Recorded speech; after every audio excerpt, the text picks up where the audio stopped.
Welcome to the Shanti podcast, where Marie and Alphael delve deep into the world of tourism. Today, we welcome Dynast Amir, an expert in the tourism industry, particularly focused on the remarkable expansion of tourism in Africa. Join us as we explore the immense potential and vibrant culture that Africa has to offer, and how it plays a pivotal role in the global tourism landscape.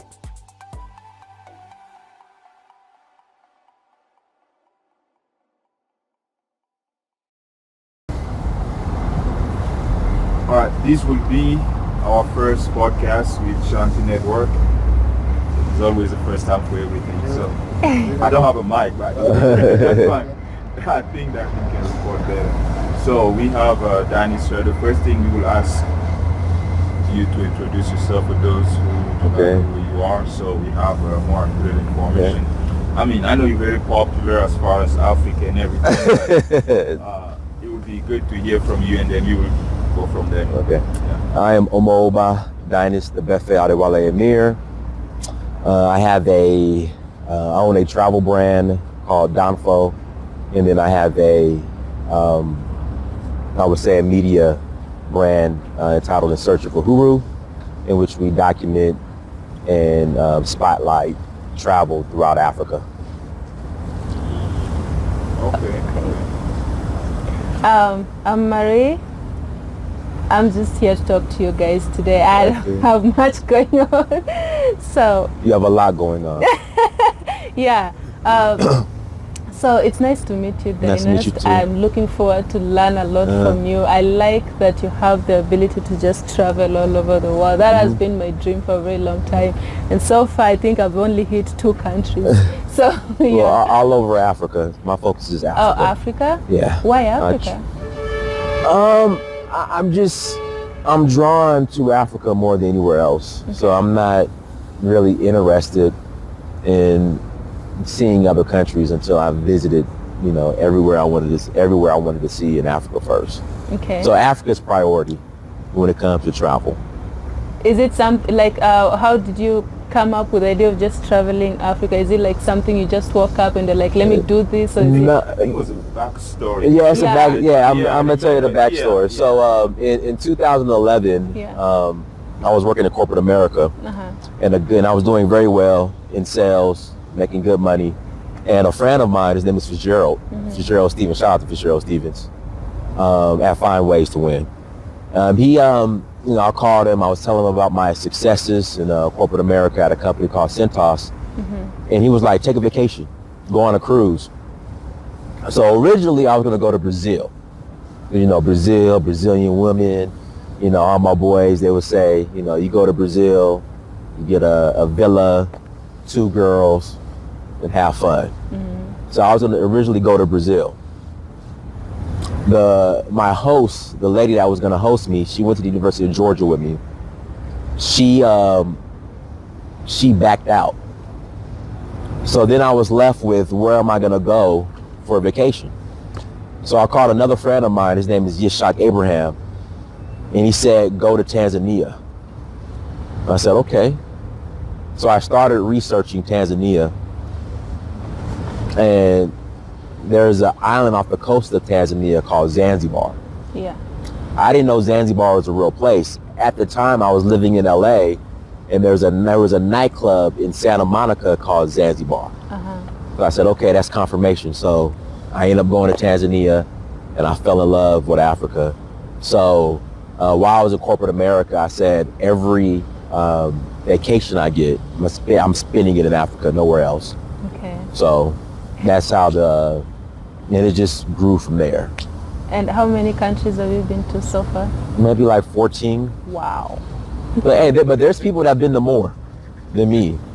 There's some people that have been to all 54. But yeah, like 14 so far. So about your travel agency, like, do you get to bring them when you're coming, or do you just like?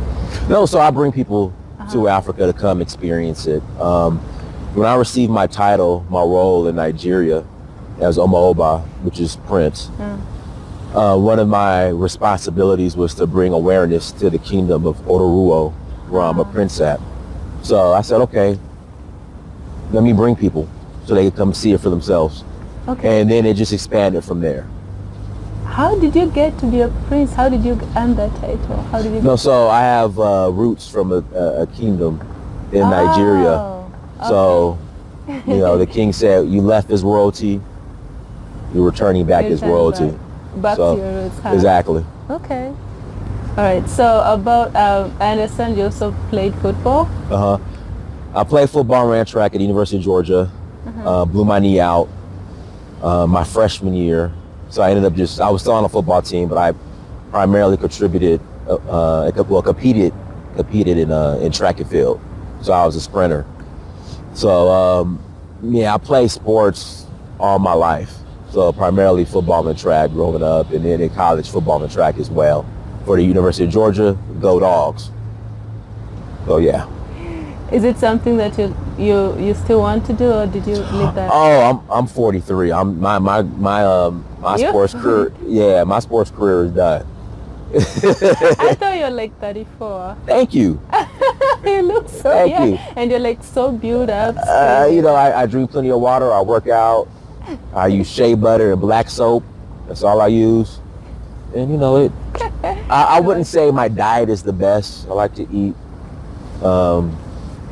I have a sweet tooth, so I sometimes indulge in ice cream and chocolate brownies, and I take care of myself. Like this morning, I got up, I ran, got lost, so my run was a little longer than expected. Yeah. But I got to explore, Nairobi some on foot running. I came to the gym, worked out, took a shower, and then I said, you know what, I have some free time, so let's collaborate and do the interview. So. All right. Actually, one of the questions I wanted to ask you was what motivated you to start the Search for Uhuru channel, but you talked about like creating awareness with the Nigerian. And then the word Uhuru means freedom. It's Swahili. Yeah, it's freedom. And so since Tanzania, which they speak Swahili, that was the first country that I came in contact with, and the first African language that I came in contact with. So that's where I got Uhuru from. So. Do you ever visit other places in Africa where you get like traumatized and you're like, I don't think I want to go back there again? No. There hasn't been a country yet that I've said I wouldn't want to go back to. Okay. Now, they might not be priority, but I wouldn't mind going back to. Okay, is Africa somewhere you'd rather, you would prefer like buying property, settling there? So, I think it was Putin. Putin said that Africans, and I'm butchering his quote. Yeah. He allegedly said that Africans, they leave Africa, they go to Europe, go to the West, and they spend their best lives. I mean, their prime in Europe or in America or in the West. They circulate their money, their ingenuity in building the West. Just to return back to Africa to be buried, or they come to Africa back to Africa to die. Exactly. Yeah. So where I'm at in my life now, like, I'm 43. I feel good. I'm in my prime. Those years going to be focused on Africa. So, I'm not buying any more real estate in America. I own a home in America. I'm not buying any more real estate in America. I'm not having any more children in America. I have one son in America. Everything else will be done in Africa. Okay. That's nice. I'm glad you really fell in love with Africa, because there's a lot of young people here trying to get over to the West and like try to build life over there, and then it gets complicated when they don't understand really what it takes with the culture shock and everything. So it's not easy because there is this, like Africa was telling me, and he has a point. America is the only place where you'll walk around and find loose change on the ground. Yeah. Like you won't find loose change on the ground. Yeah, true. And anywhere in Africa. Okay. So people think the roads in America are made of money. So they're caught with that illusion. Then they actually come and they see that it's not easy. It's not easy. True. It's hard work. Yeah. So maybe Pascal, maybe you can tell us like moving to America and stuff like that. Like being an African moving to America and moving back. Which one is easier? What is your point of view of people who are really excited to win lottery cards and just move to America? Like, what's your point of view? I think it's more a mindset. I think it's more a mindset because, like you said, when you hear you have, you think that when you, like you said, you always think the grass is green on the other side until you get to that side and realize that it's not what you were thinking. But I would say, in general, it's more about perspective and opportunities.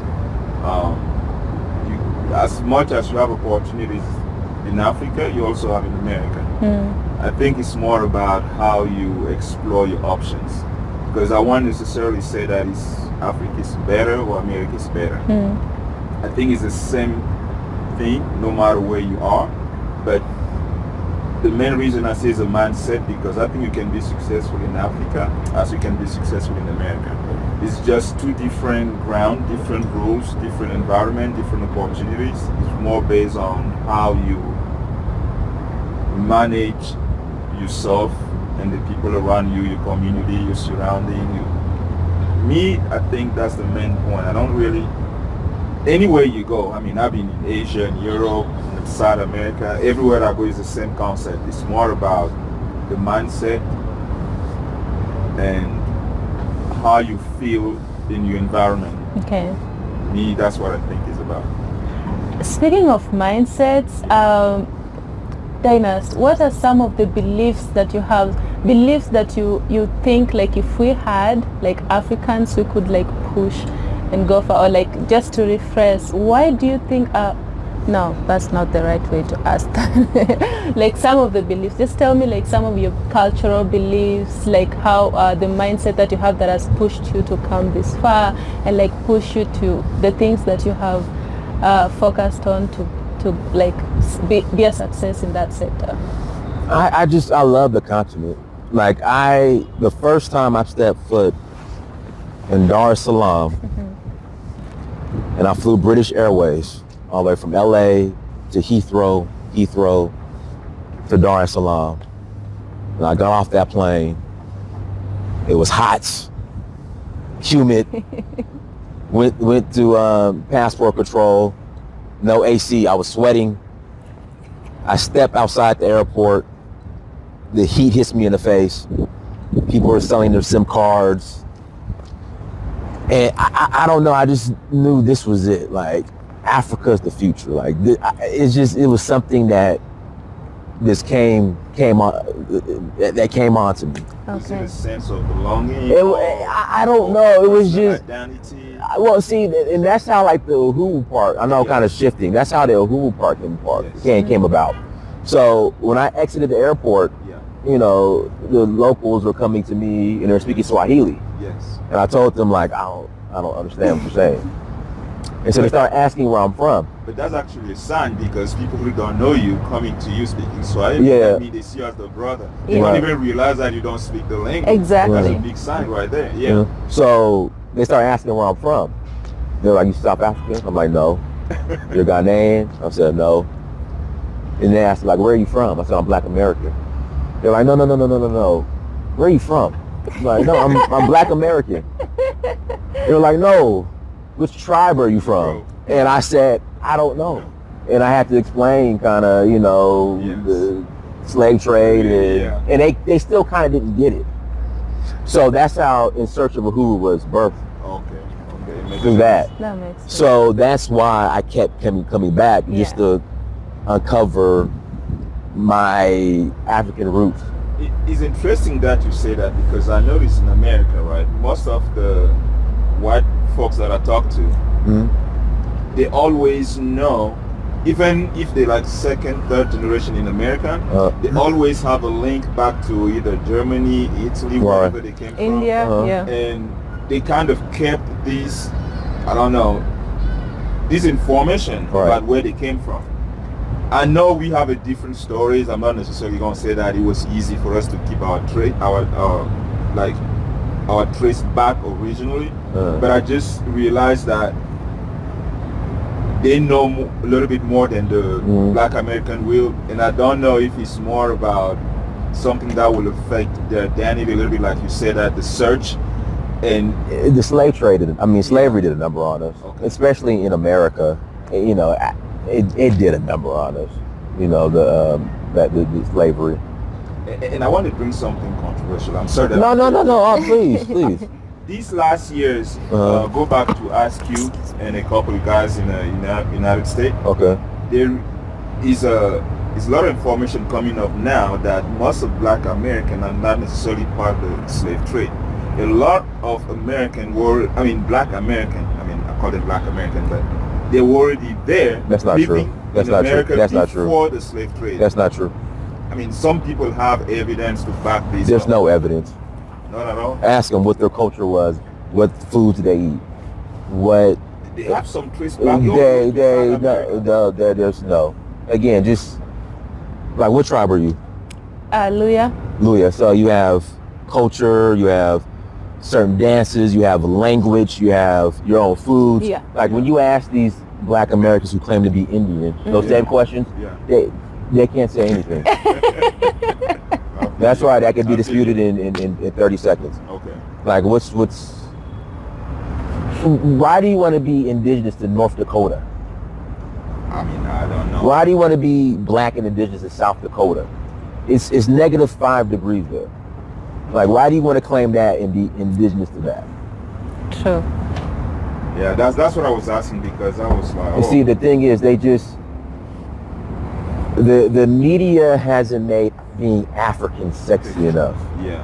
You know, now you've had the Black Panther movie. You know, people get excited for like 3-4 months, then they go back to normal. Yeah. You know, again, being African just isn't sexy. Yeah. But for some reason, there's like this romanticism when it comes to being Native American Indian for some reason. Yeah. Even though they were completely wiped out, slaughtered by the Europeans, for some reason there's just this romanticism of being Native American. But yeah, there's no truth to it. There's no archaeological proof, you know, that proves that Black people were indigenous to America. It's a coping method, that's all, if you ask me. I think it's the slave thing too, the slave trade thing It's that slavery. literally led brought because blacks into America. Because the average Black American takes a DNA test, they have more African. white European admixture than they do anything Native American. Oh. Some don't even have it at all. They should be claiming their Irish roots before they claim anything indigenous to America. Yeah. So, Definitely understand. And now, you have a question. Well, not really. I wanted yes, a question. I just wanted to ask if you're any form of religion, are you religious or spiritual? I'm spiritual. I am whatever Africans were before Islam and Christianity was forced on Africans. That's what I am. First?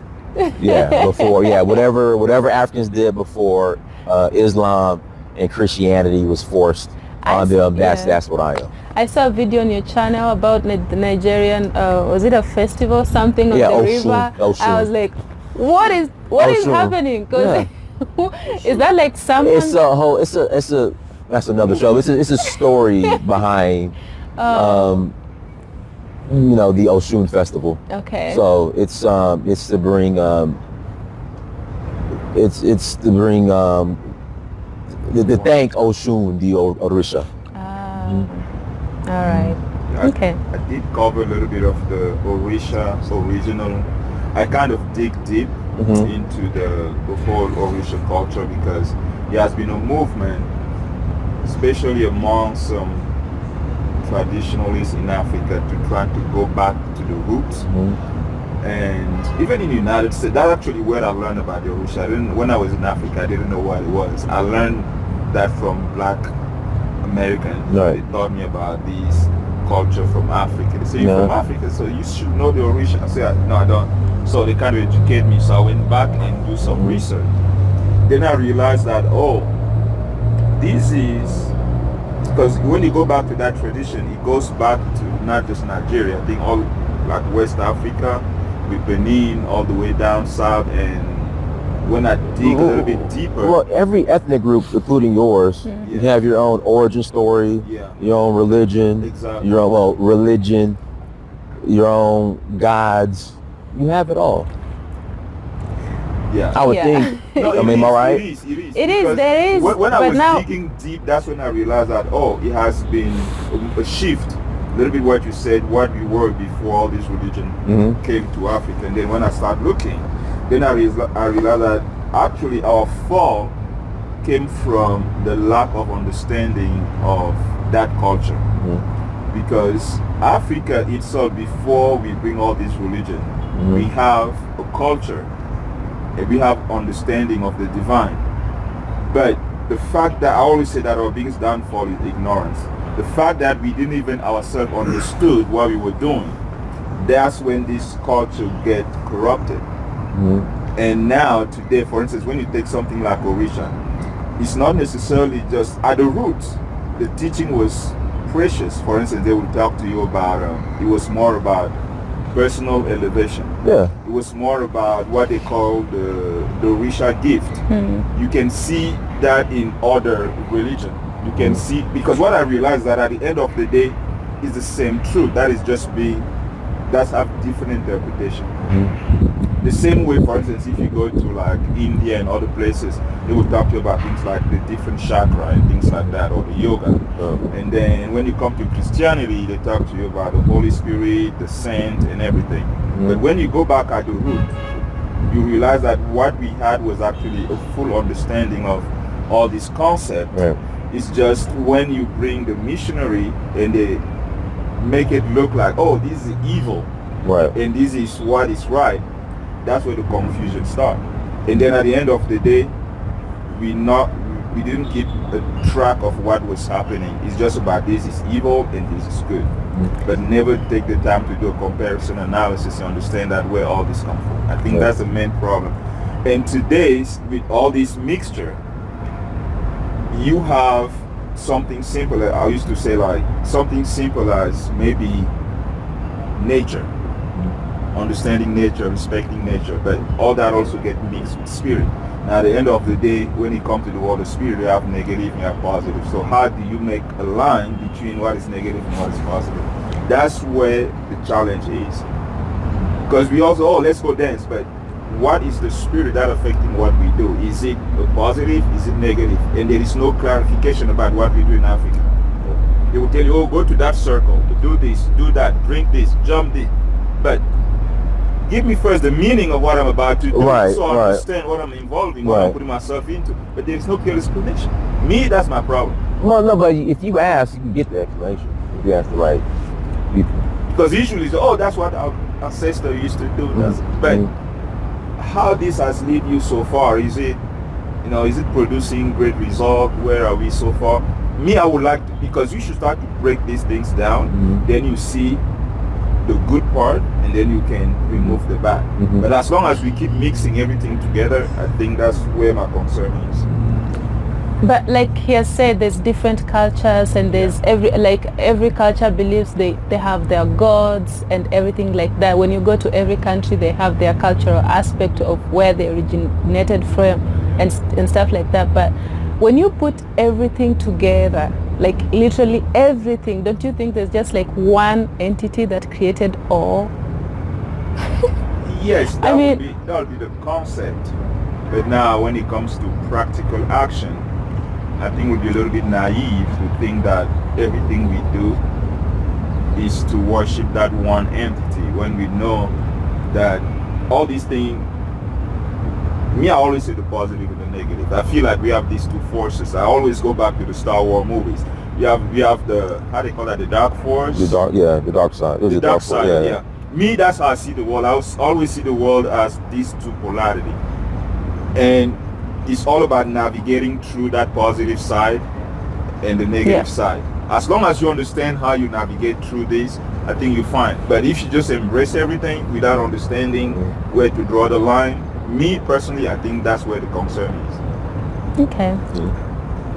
Well, can we go back to your ball, when you played ball? The football. Oh, okay. The football. Okay. Yeah, go ahead. Oh, okay. And it's American football, not soccer. American. Yeah. You call it soccer. In You call my it, head, yeah. I have like a ball, people kicking balls. No, American football. Oh, American football. Oh, I know We that. don't kick the ball with fast. Right? I If I didn't get hurt, I'm sure. Yeah, because I heard about the injury. Yeah. If I didn't get hurt, I would have been there. Okay. Because everyone said you were like one of the best, great potential and everything. Yeah. So. But then fate happens, you know. Okay. If I would have made it to the league, I wouldn't be here right now. True. That's how I look at it. Should we be all grateful for the... Okay, never mind. Oh yeah, I mean it sucks to dislocate your knee, but you know it's everything it works happens. out. Yeah, it How works did you out. recover after that? Yeah. I'm still not 100%, Okay. but I remember when I was in high school, one of my teachers told me, he said, this is when I was named Albert. I literally changed my name too. My name was Albert Hollis. Oh. He said, Albert, no matter how things play out for you, you'll be okay. And that always stuck with me. His name was Brother Richard. Yeah. He said, if sports don't work out, you'll be fine. Yeah. You know, that's why I just didn't worry about it. Yeah, which is good. I mean, because from what I saw, you always have this great personality. You never be afraid of starting new things. Right. You move everywhere, you meet people. I mean, you build one of the most recognized brands today when it comes to tourism in Africa. So going back to that direction, how do you see your business grow? Maybe let's say the next 5 years. Where do you go from here? You gotta expand. Okay. Gotta hire more people. Gotta really grow. So my concern right now is if something, and this is I think what happens a lot, especially with black-owned business in America. When something happens to the owner, the business just... So, like for me, it's about succession plan now. Yeah, scaling that. Scale. There you go, scaling. I got to scale. Finding the right people. So, like next year, 2026, it's going to be really about scaling and growing. Because I just don't, if something were to happen to me, knock on wood. Yeah. Knock on wood. Yeah. I just don't want the brand and the vision to die. And that's something that's a type of service we offer as far as rebranding your company and expansion as well, because we look at it in terms of how to scale up, how to be able to put into place process, and systems. Process and system that will allow these operation to function without necessarily you always being involved. Putting a structure into place where we know, okay, here is the point of contact. Like if you have some schedule, have a structure, have thing already lined up. Pretty much we can work together to, like Kenya, that's one of the reasons, for instance, we think that Kenya will be one of the best locations because we have enough activities here, not just lifestyle, but also as far as if they want even to relocate or buy real estate. If it's just for a few days vacation, it's enough activities that can take place. But however, we need to structure these in a level where you can maybe put different pricing, provide multiple services, and not necessarily you only be in the United States, but also have people like here that can take over when you're not available. You can be like, all right, we have a group in Nairobi. Anything you need, even if I'm not there, like trying to expand instead of have small group. Now we kind of go wide enough where we can streamline this process. And we have like point of contact. Let's say we have an office in Nairobi, and whoever want to go, we might have like a schedule, and when they're here, they will be taken care of. It's already a schedule, things to do based on each client needs. So that's one of the reasons. But we can still talk about this a little bit later on and see exactly what direction we want to go. But I also want to ask, how do you see Africa growth since you've been, because you've been doing this for about how long now? About over a decade. Night and day. From 2011 to now, night and day. Yeah. So how do you see Africa growth so far, from where you first started to today? So I tell people the first time, especially West Africa, the first time I went to West Africa, Senegal, I saw maybe one white person the whole time. I remember I was on a flight from Gambia, Banjul to Dakar, Senegal. As a black man, I was the minority on the flight. It was all Indians and whites. So they know what's coming. Yeah. It's just our people, especially black Americans, black people in the West. I think the problem is, like, black American, I'm black American. Yes. We're taught that we're like the, I don't know if the word is, the supreme blacks of all the blacks. That, like, we don't have to look outside the borders of America. But if you look at what's going on in America, as far as, like, everybody's being priced out now.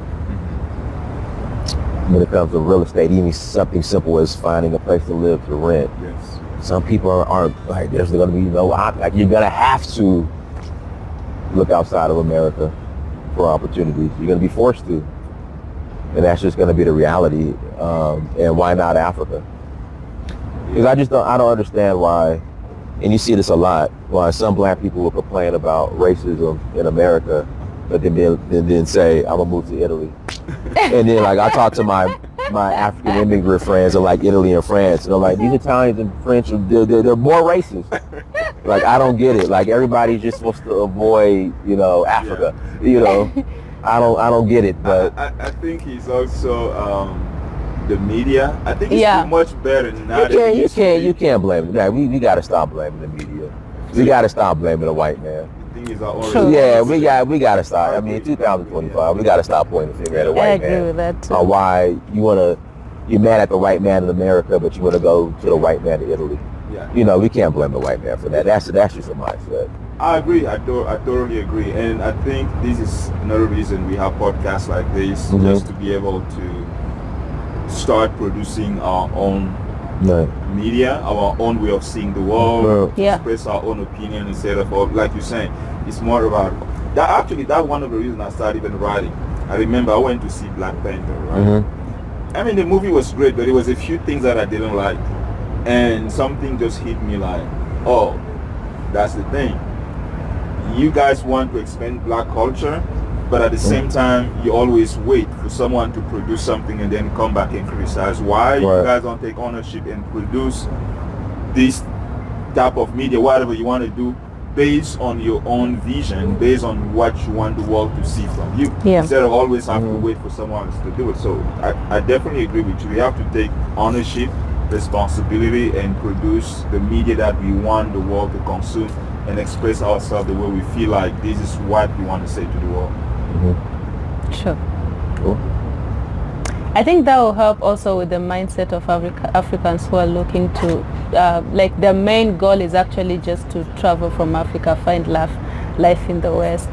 I mean, I went there, and in 1 year I was like, I need to go back home. Where'd you go? What part? Ohio. Okay, yeah. That cold weather, that first winter. I was like, it's too cold. That's not even the problem. Like, I saw the lifestyle, what people have to put up with, and I'm like, I need to go back home and tell them, but I don't want to listen. So maybe if it comes from someone who's been there for a very long time, it will make sense. But I think there's so much opportunity in Africa that people don't see. And I think even black people in America can take advantage of that. Just come back to your roots, And there's a lot of good opportunities, investment opportunities, growth opportunities. There's a lot of fun. People can buy real estate, build, have a home. And the weather is nicer. Winter is kind of very traumatizing. Really, really cold. So so this is what it's all about. That's much what we'll be talking about over here in these podcasts. Now, Dynast, I want to bring, you were talking about expansion, but beside expansion, do you have any other direction, not necessarily just for you, but as a whole, some advice you can give from what you see in Africa, what we can do to be able to emerge. Because I think one of the reasons also is that we don't see things in Africa as maybe more developed country like the United States. Some of the things that made the United States great today, that everyone want to go there. What can we do here to make Africa also be desirable? So sometimes I feel like we present sometimes negative image about ourselves, or we're not taking on. In general, from an American trying to give us advice, how can we grow from where we stand today and become maybe a superpower of the United States? I would say realizing that Africa is your birthright and protecting Africa at all costs and doing your part in building Africa. I mean, that's all you can really do. That's all you can really do. That there are others coming in that see the value in Africa that you might not see, and who have no problem taking your birthright. Sure. You know? And most of us are selling our birthright. Yeah, giving it away. Giving it up just Crazy. for free. So, do you have any question you may? No, I mean.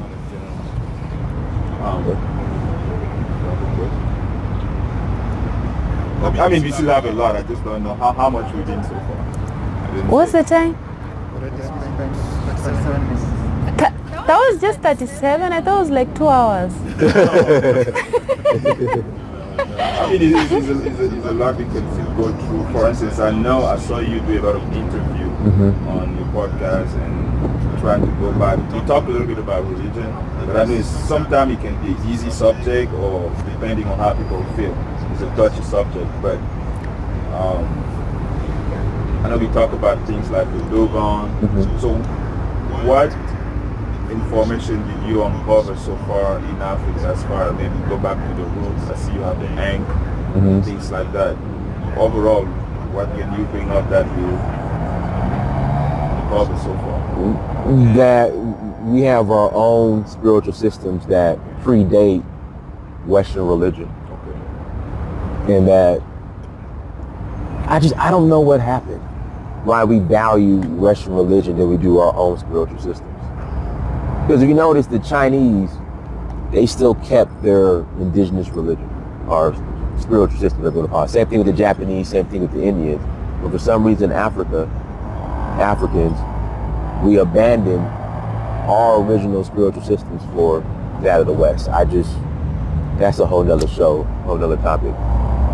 That's actually true, because when you look at the Chinese people, they're growing way too fast. The unity, the way they bond, and their belief system is all intertwined, so they kind of have this major super growth that goes on. It's actually something to think about. Yeah, I mean, it's answer to that is just how ready we are to accept it. It can be challenging, but it's the truth to what you're saying. I mean, we can go back. It's part of. You go back when Constantine, after the Roman Empire fall, and the Roman Empire decided to go worldwide. This is the cross and the crown that Constantine had.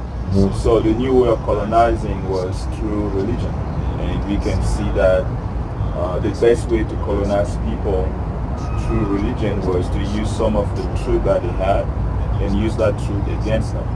So when you go back even to Christianity, for instance, Ethiopian Christianity is way older than the Roman Christianity. You will see that the African Christianity predates the Roman Christianity. Yeah, but the Europeans who brought Christianity to Ethiopia? It wasn't European. Europeans brought Christianity to Ethiopia. It goes back to King Solomon. No. European missionaries brought Christianity to the Roman Christianity, because it's a difference between the traditional that we had and what they and I agree with you, I don't disagree, I agree with you. It's just the difference between what they brought to corrupt what we had. But then my question becomes, was King Solomon even a Christian? we don't even call him Christian. Jesus was. Yeah, that's what I'm saying. King Solomon wasn't a He wasn't a Even Christian. Jesus. If you Like I when said, the you Ethiopian Christianity Yeah. is just the Africanized or Ethiopianized version of European Christianity. They just paint the pictures of that look like them. I mean, That's you can all. put it that way, which is the corrupt part of it. Because you go back to Egypt in Alexandria, where you have Plato and all these Imhotep, all these guys, that's where they studied. And all that knowledge was taken from Africa. True. But True. this is the root of all the cultures who come to Africa. So they understood that our power was that knowledge, so they took that away from us. And that's why till today we haven't been able to recover, because if you don't understand who you are, you don't understand your true power, True. then you become like we are, a little bit lost and looking everywhere else but within ourselves. True. But that knowledge is coming back. It's coming back. I think it's coming back. Yeah. Slowly but surely. It's coming back. It is coming back, but right now the kind of generation we live in is that people are so much programmed to believe what they are told rather than what actually exists. I think this younger generation is different a Yeah. little bit. Yeah. Because it's so obvious that's something wrong. Yeah. It's Oh, very yeah. obvious. And the proof are here. You go back to all these religions. Now we can go back deep. Even ChatGPT can debunk Christianity in 5 minutes. I'm not necessarily say that is because generally it gets complex. I think that's one of the challenges also. Sometimes you want to deal with this subject as something you can just say yes or no, but it's not the case. It's way deeper than that. And it's the fear that has been instilled in some of us that if you talk against Exactly. it, we are actually going against Exactly. You can the spirituality, and then there is like spiritual repercussions and stuff like that. If you have a guy in a family that, I don't know, maybe 2 or 3 generations, they're all Christian, and then you come today and tell them, oh, I'm against this practice, I'm against that. It's like the entire family can just reject you. And some people feel like, oh, I must just keep playing, keep playing dumb, and so I can get along with my people. If there's a way we can get to know who we are truly, I think that will be the beginning of the entire revolution for Africa, because we believe things that we don't even understand. Start in your village. Oh, that's exactly where we are told not to go. Start in your village. All right, so I think we pretty much covered everything. Thank you for your time. Thank you for coming. It was great. Hopefully we can do Appreciate this you. again in the future. Yeah, absolutely. We just didn't want to talk about it. We just kind of rushed around most of the subject. But if you have something you want to focus on, you may. No, anytime. All right. Thank you, Mary. Thank you for. Oh, thank you too.